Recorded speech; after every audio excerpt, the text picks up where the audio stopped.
الحمد لله رب العالمين وبه أستعين وأشهد أن لا إله إلا الله وحده لا شريك له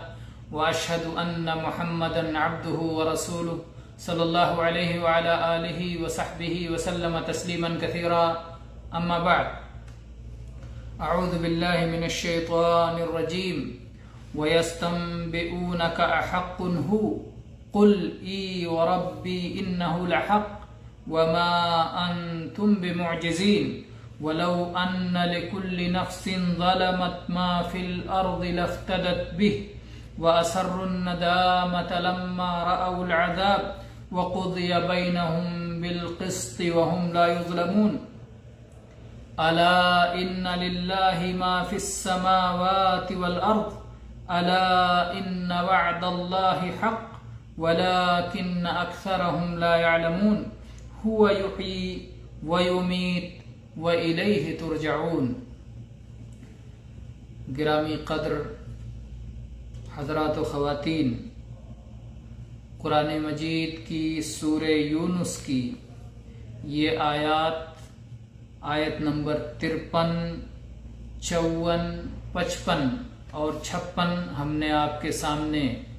تلاوت کی ہے، جس میں اللہ تبارک و تعالی اپنے نبی کریم محمد صلی اللہ علیہ وسلم کو مخاطب کر کے فرماتا ہے وَيَسْتَنبِئُونَكَ أَحَقٌّ هُوَ، اور وہ لوگ جو آپ کے مخاطب ہیں، کفار و مشرکین، جو جھٹلا رہے ہیں آپ کے پیغام کو، آپ کی دعوت کو، آپ کی خبروں کو، وہ آپ سے پوچھتے ہیں۔ وَيَسْتَنبِئُونَكَ، وہ آپ سے پوچھتے ہیں، وہ آپ سے دریافت کرتے ہیں، سوال کرتے ہیں۔ یہ سوال جاننے کے لیے نہیں، یہ سوال ہٹ دھرمی،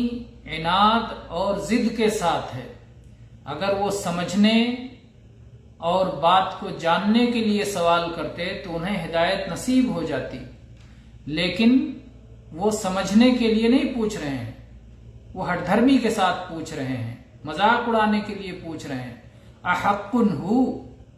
کیا وہ برحق ہے، کیا وہ صحیح ہے، کیا جو محمد صلی اللہ علیہ وسلم لائے ہیں کیا صحیح ہے، کیا سچ ہے؟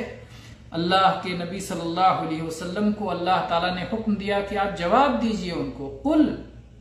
آپ کہہ دیجئے، اعلان کر دیجئے، ای وربی، ای کے معنی ہاں، وربی اور میرے رب کی قسم ہے،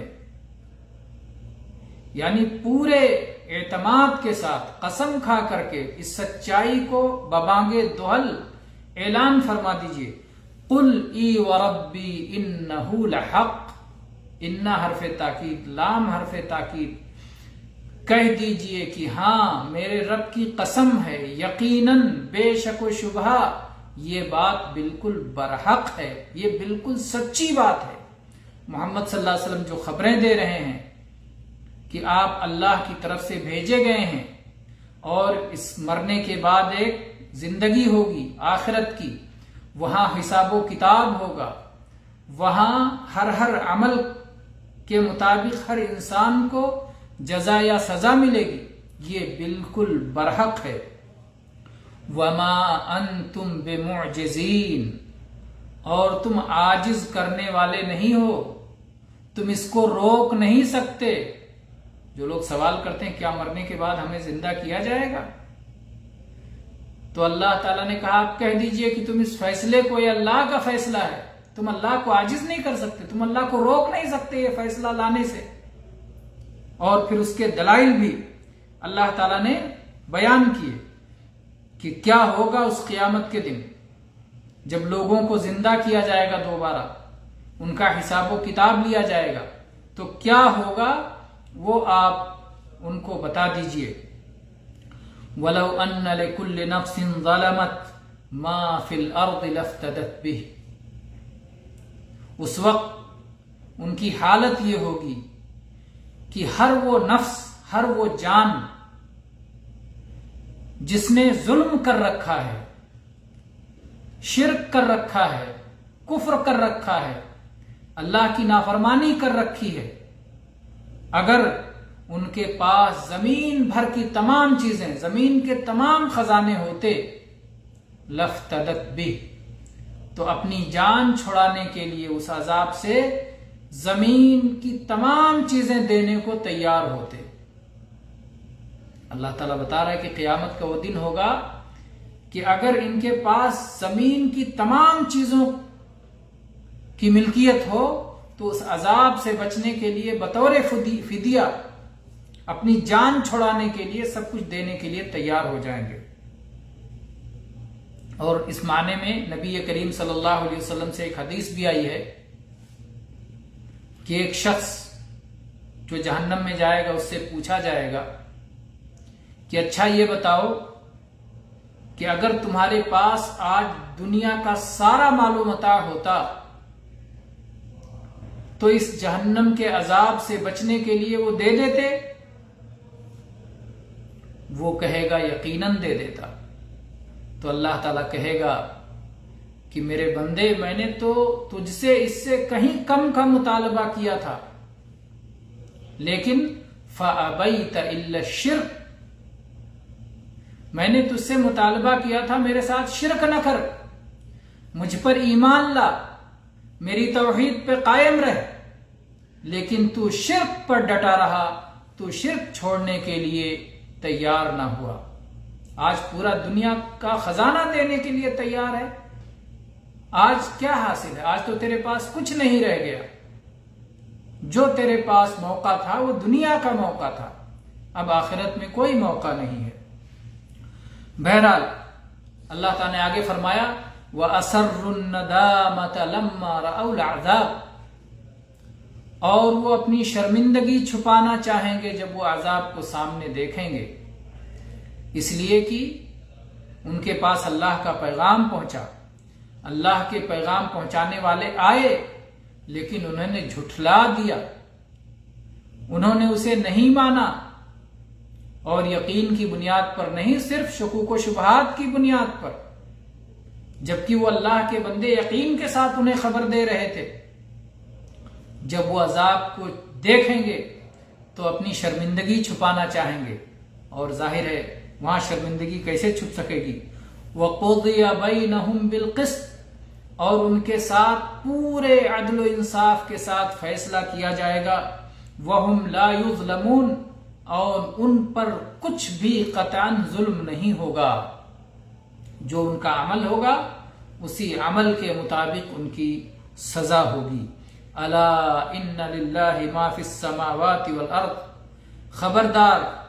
آسمانوں اور زمینوں میں جو کچھ ہے سب اللہ کی ملکیت ہے، زمین و آسمان کا سب کا مالک اللہ ہے، زمین و آسمان کی تمام چیزوں کا، میرا اور آپ کا، ہمارے جسم و جان کا، اور جو کچھ زمین و آسمان ہے سب کا مالک اللہ ہے۔ الا ان وعد اللہ حق، خبردار یقیناً اللہ کا وعدہ برحق ہے، ولیکن اکثرہم لا يعلمون، لیکن اکثر بے علم ہیں، نادان ہیں، جاہل ہیں، بے خبر ہیں۔ ہوا یحیی و یمیت، وہی تو زندگی دیتا ہے، وہی تو موت دیتا ہے۔ روز دنیا میں ہمارے سامنے موت اور زندگی کے واقعات ہو رہے ہیں، ایک اسے کون انجام دے رہا ہے، کون انسانوں کو پیدا کر رہا ہے، اور انسانوں کے سوا دیگر حیوانات کو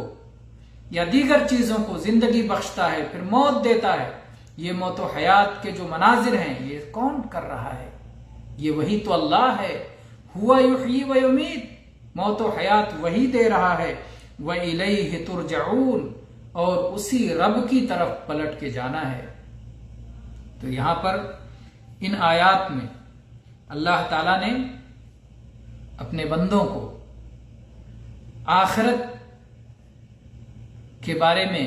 بتایا اور سمجھایا کہ وہ ایک بالکل برحق چیز ہے، آنے والی ہے، اس کی تیاری کریں،